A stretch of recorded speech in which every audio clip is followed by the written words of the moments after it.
सभी विद्यार्थियों को नमस्कार। मैं डॉक्टर पूर्णिमा उमेश, सहायक प्राध्यापिका संत फिलोमिना कॉलेज स्वायत्त से आपके सामने आई हूँ जीवन सार निबंध लेकर, जिसके लेखक है मुंशी प्रेमचंद जी। प्रेमचंद जी के बारे में कौन नहीं जानते। उनका जन्म हुआ था 1880 में और उनके बहुत प्रसिद्ध उपन्यास है सेवा सदन, गोदान, गबन आदि। तो आज उनके जीवन सार में उन्होंने क्या कुछ लिखा है इसके बारे में आज हम जानेंगे। तो यहाँ पर वो लिखते हैं कि उनके घर की परिस्थिति, उनके जीवन का जो बड़ा एक जर्नी था, इसके बारे में उन्होंने लिखा है, जो सफ़र था। तो पिताजी एक डाकखाने में क्लर्क थे और माता एक मरीज थी और बड़ी बहन थी, और उन्हें 15 साल में ही शादी करना पड़ा क्योंकि उनके माता और पिता दोनों ही अस्त व्यस्त थे।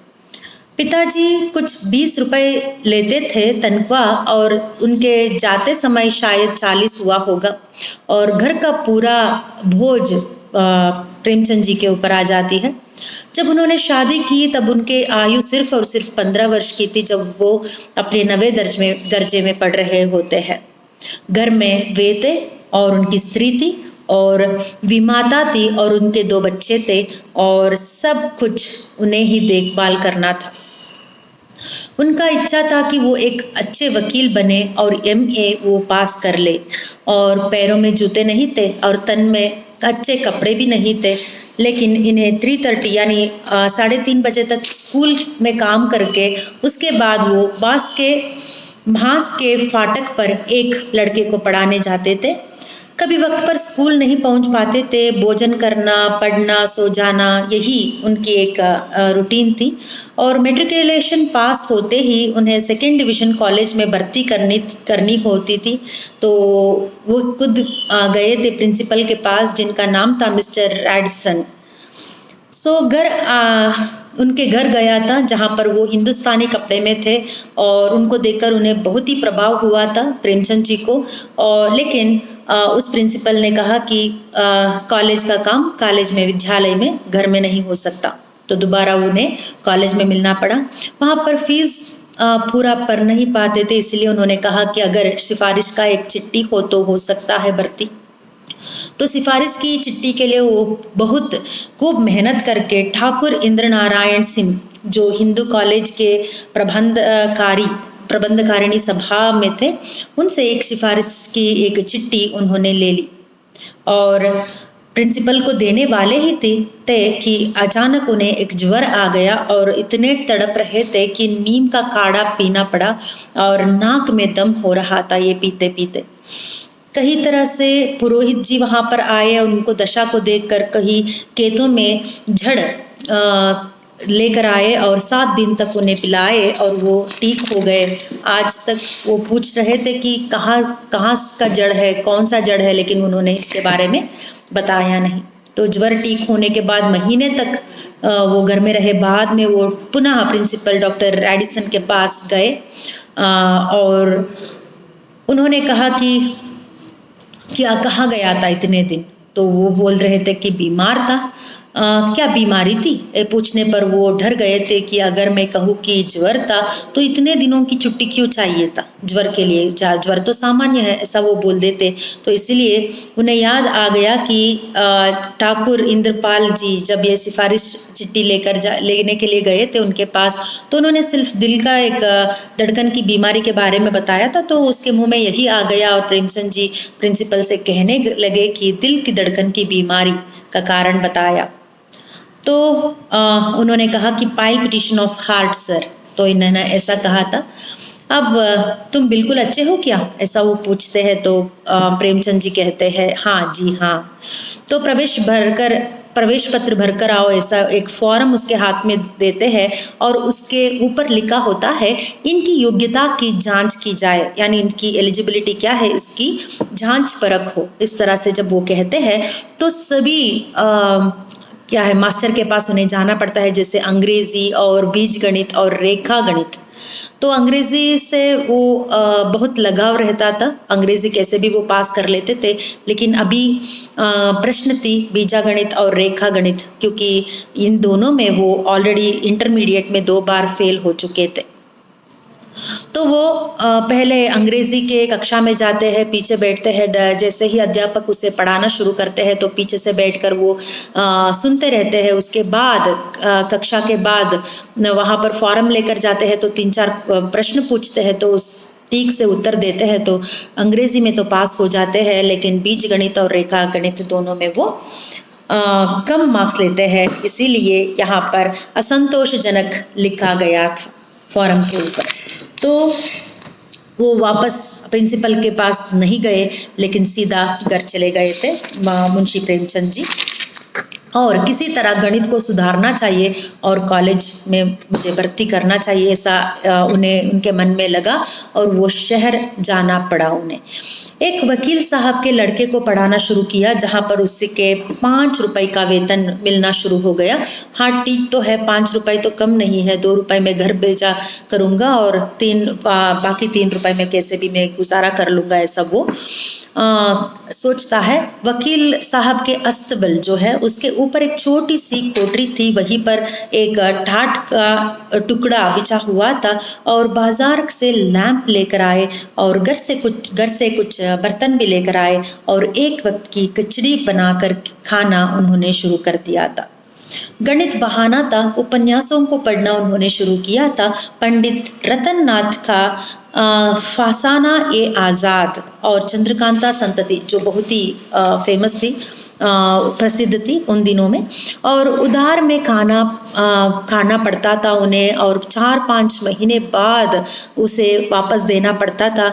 और एक बजाज के कुछ कपड़े उन्होंने लिया था और उसके गली से जाना यानी मना हो चुका था क्योंकि उसे पैसा चुकाना पड़ता था, तो वो गली बदल कर जाना शुरू करते हैं। तो 3 साल बाद इनकी ये हालत हो जाती है कि बेलदाल मुझसे हिंदी पढ़ाना आता है, तो ऐसा वो पूछते हैं। तो जान लो भैया, 8 पैसे उधार वापस लेने गांव आया था। तो यानी एक इंसान है जो बेलदार है और वो हिंदी पढ़ने के लिए इनके पास आया था, लेकिन उस विद्यार्थी से भी उन्होंने 8 पैसे का जो उधार है वो ले लेते हैं, लेकिन वापस वसूल करने के लिए उन्हें स्वयं उनके गांव आना पड़ा था। ये एक किस्सा भी यहाँ पर वो आपको बताते हैं। और पैसे का चबेना खाना पड़ता था और 1 पैसे का चबेना खाना पड़ता था और बुक सेलर के पास जाकर उन्हें अपने चक्रवर्ती गणित जो उन्होंने 2 रुपए में लिया था उसे 1 रुपए में बेचने की एक वक्त आ जाती है। तो वो जब खरीदते रहते हैं तब आप क्या पढ़ते हैं, ऐसा जब बुक सेलर पूछते हैं तो वो कहते हैं कि मैं पढ़ने की आशा रखता हूँ, ऐसा वो वापस कहते हैं। मैट्रिकुलेशन पास हुआ है, ऐसा पूछने पर जी हाँ, ऐसा वो उत्तर देते हैं प्रेमचंद जी। तो नौकरी करने की इच्छा है, ऐसा पूछने पर वो हाँ में हाँ मिलाते हैं। और हेडमास्टर थे वो, सरकारी अध्यापक की और सहायक अध्यापक की खोज में थे और मुंशी प्रेमचंद वो नौकरी कबूल करते हैं और 18 रुपए की वेतन उनका शुरू हो जाता है। तो 18 रुपए उस दिन में बड़ी बात थी और वो बहुत ही खुश थे इससे। और बिना किसी इतने समस्याओं के बीच थोड़ा बहुत तो उन्हें पैसा मिला, ये एक संतोष है उन्हें। और प्रेमचंद जी गल्प लिखना शुरू करते हैं 1907 से और डॉक्टर रविंद्रनाथ की गल्पों को वो अंग्रेजी से उर्दू में अनुवाद करना उन्होंने शुरू किया था। 1901 से उन्होंने उपन्यास लिखना शुरू किया था। 1902, 1907 में उन्होंने अन्य उपन्यासों को लिखा भी था और प्रथम कहानी उनकी थी संसार का सबसे अनमोल रतन, जो जमाना पत्रिका में छपा था उस दिन में, जो 1907 में छपा था। 5 कहानियों का एक संग्रह सोजे वतन करके उन्होंने लिखा था, जो नवाब राय करके वो लिखे थे। शिक्षा विभाग में सब इंस्पेक्टर थे उस समय और हमीरपुर जिले में 6 महीने की कार्यनिरत थे। एक रात जिलाधीश जो है उनको बुलाते हैं और सोजे वतन के बारे में किसने लिखा था इसको खोज निकालते हैं। नवाब राय के नाम से उन्होंने लिखा था, लेकिन बाद में पता चल जाता है कि वो मुंशी प्रेमचंद जी है। तो उसके बारे में एक इसका सारांश क्या है इसके बारे में बताने के लिए जब कहते हैं तो एक एक करके वो ये पुस्तक तुमने लिखी है, तो उन्होंने स्वीकार किया और एक एक कहानी का आशय पूछने पर उन्हें पता चलता है कि सेडिशन से भरा हुआ है किताब, और मुगलों का राज्य होता तो दोनों हाथ आज तुम्हारे हाथ कट चुके होंगे। तो सोचे वतन की सारी प्रतियों को उन्होंने जमा कर लिया था। 1000 प्रतियां छपी थी, 300 बिक चुके थे और 700 अभी बाकी थे, लेकिन सारे 700 को उन्होंने जब्त कर लिया था और उन्होंने वार्निंग भी दिया था कि आगे कोई भी इस तरह की कहानियां नहीं लिखेंगे। और वो लोग बैठकर सिर्फ जमा ही नहीं किया उन किताबों को, तकदीर का फैसला भी कर रहे थे। सुपरिटेंडेंट ऑफ पुलिस थे, 2 डिप्टी कलेक्टर थे, अन्य ऑफिसर थे, तो सब लोग मिलकर ये लगा रहे थे कि इसका क्या क्या हम सज़ा दे सकते हैं। तो इसके बारे में बहुत ही बड़ा क्या है चर्चा होती है और अंत में किसी तरह इन्हें बचा लिया जाता है। और बाद में यहाँ पर उनकी बीमारी के बारे में पता चलता है। यहाँ पर हमीरपुर में ये पेजिश की शिकार हो चुके थे और खूब अजवाइन खा चुके थे, लेकिन कम नहीं हो रहा था, पेट दर्द ज़्यादा हो रहा था, मल के साथ आंवल आने लगा था। और 1 महीने बाद ये थानेदार के भोजन के लिए उन्हें बुलाया था, तो सिर्फ खिचड़ी खा कर उनका मूंग का दाना दाल खाकर उनका मुंह जम गया था। तो उन्होंने खूब भोजन किया, ज़मींदार सालन पकवाया और पकौड़िया दही वड़ा ये सभी उन्हें परोसा गया। तो उन्होंने जम कर खाया, उन्हें कुछ नहीं हुआ, लेकिन बाद में 2-2.5 घंटे बाद उन्हें पुनः पेट दर्द हुआ। पूरा 24 घंटे वो तड़प रहे थे। 2 बॉटल सोडा पीने के बाद उन्हें थोड़ा क्या है समस्या में, थोड़ा सेहत में थोड़ा स्वाधीन हुआ और 4 से 5 मील टहलने के लिए जाते थे। इस समस्या से बाहर आने के लिए वो 4 से 5 घंटे टहलते थे, व्यायाम करते थे, क्या है आयुर्वेदिक औषधियाँ ले लेते थे, कानपुर से दवा मंगवाई और पथ्य का भोजन किया, लेकिन कोई भी इसका असर उन पर नहीं हो रहा था। उन्होंने सभी चीज़ों को देखने के बाद तबादला यानी होता है तबादला यानी ट्रांसफ़र उन्होंने करवाया रोहेलखंड में। तो वहाँ पर पंडित मन्नत द्विवेदी वहाँ पर मिले थे, गजपुरी, जो साहित्य चर्चा वहाँ पर करते थे हमेशा। और पेशिश तो बहुत ही बढ़ रही थी और 6 महीने की छुट्टी ली और लखनऊ मेडिकल कॉलेज में गए और वहाँ से काशी गए और नौकरी छोड़ दिया। और बाद में वे बस्ती में एक हाई स्कूल में स्कूल मास्टर के रूप में काम कर रहे थे। और बाद में तब्दीला हुआ, गोरखपुर आए और महावीर प्रसाद जी से इनका मिलन हुआ, जो बहुत ही श्रेष्ठ साहित्यकार है। और सरस्वती में गल्प उन्होंने छपवाना शुरू कर दिया जैसे ही उनका बेट हुआ। और तबीयत बिगड़ता ही चला गया और पेट बाहर आ गया, उनका चलना मुश्किल हो रहा था। और दशरथ प्रसाद जी एक बार उनके साथ साहित्य चर्चा करते करते वो बता रहे थे कि बाबूजी आप तो बिल्कुल पीले पड़ गए हैं, कोई इलाज तो करवाइए।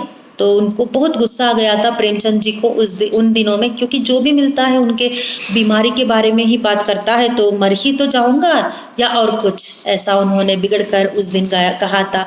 ये भी उन्होंने इस निबंध में लिखने की कोशिश की है। जलियांवाला बाग हत्याकांड के बारे में कौन नहीं जानते। यहाँ पर भी उन्होंने ये लिखा है कि इस हत्याकांड के बाद गांधी जी एक बहुत बड़ा मंच आयोजन करते हैं, जहाँ पर 2 लाख से ज़्यादा लोग वहाँ पर उपस्थित थे। और उनकी बातों को सुनकर प्रेमचंद जी 20 साल से जो काम करते थे उसको उन्होंने छोड़ दिया और वो साहित्य सेवा में उतरे। और वहाँ पर पदोदरा जी पदोरा जी और ये पोद्दार जी और ये मुंशी प्रेमचंद दोनों मिलके चरखे बनाना शुरू करते हैं और प्रेमचंद जी के स्वास्थ्य बहुत सुधर जाता है।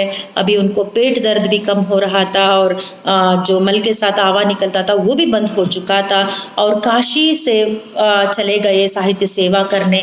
तो अंत में 2 पंक्तियां वो लिखते हैं, इस अनुभव ने मुझे कट्टर भाग्यवादी बना दिया है। अब मेरा दृढ़ विश्वास है कि बागवान की जो इच्छा होती है वही होता है और मनुष्य का उद्योग भी इच्छा के बिना सफल नहीं होता। तो इन्हीं पंक्तियों के साथ यह निबंध समाप्त होता है। धन्यवाद।